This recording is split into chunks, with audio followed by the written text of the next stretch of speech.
আসসালামু আলাইকুম বন্ধুরা। বিষের সাথে আমরা সবাই পরিচিত, কম বেশি সবাই বিষ ব্যবহার করি। তো কোন বিষ মানে কোন চিহ্ন দেখে কতদিন পর্যন্ত ওই ফসল তোলা যাবে না বা কাটা যাবে না, খাওয়া যাবে না, সে বিষয়ে কিন্তু আমরা কিছু লোক জানি, আবার কিছু লোক জানিও না। বিষ বিক্রেতারা যারা বিষ বিক্রি করে তারা বলে না, কিন্তু এগুলা দেখা যায় যে কোম্পানি থেকে যারা আসে তারা বলে, প্লাস গুগলে দেখলে বোঝা যায় যে আসলে কোনগুলা। এই দেখেন আমার কাছে একটি বিষ আছে, আমি যেটা দিতেছি এই সমীকরণ বিষটা দেখেন, এই যে বিপজ্জনক, এই যে বিষ বিপজ্জনক লেখা আছে, প্লাস চিহ্ন আছে। দেখেন এই যে চিহ্ন, যেটা আপনার হলুদ রং, এখানে কোনোটায় হলুদ রং আছে, কোনোটা নীল রং আছে, কোনোটায় লাল রং আছে, কোনোটায় সবুজ রং আছে।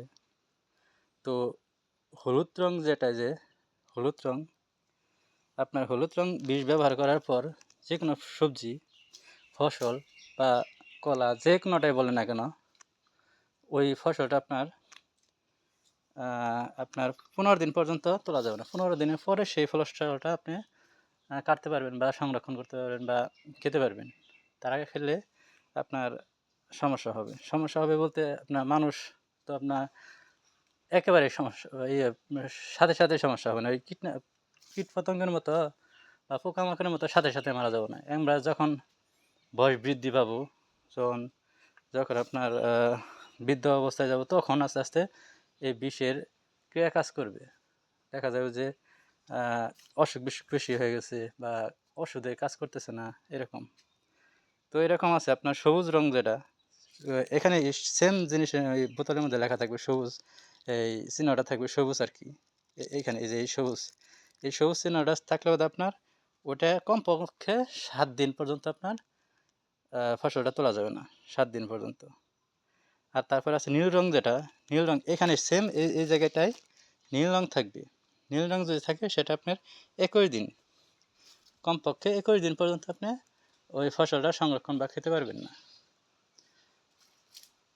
আর যেটা দেখা যাবে লাল রং যেটা, সেটা সবচেয়ে বড় বিপজ্জনক। সেটা হচ্ছে 30 থেকে 35 দিন পর্যন্ত। 30 থেকে 35 দিন পর্যন্ত আপনি ওটা ওই ফসলটা আপনি তোলা যাবে না। অতএব আমাদের যে ফসলগুলো আমরা করব, সেটা আপনার আগে বিবেচনা করতে হবে যে কোন বিষটা দিতেছি, ওই ফসলটা আমরা কতদিন আগে তুলব, কত দিনের মধ্যে তুলব। তো ওই রকমভাবে ওই বিষটাই আমাকে ব্যবহার করতে হবে। তবে বিষ সবচেয়ে কম ব্যবহার করাটাই ভালো। ধন্যবাদ। আমি ছোট জ্ঞান থেকে আপনাদেরকে যতটুকু পারছি বললাম। মানা আর মানা না মানা না আপনাদের ব্যাপার। তো আমি শিক্ষিত না তো, বা বোঝাতে অত ভালো পারি না। চেষ্টা করলাম আর কি, যতটুকু আমি জানি এখন আর কি, যতটুকু জানি ততটুকু জানাইলাম। ধন্যবাদ সবাইকে।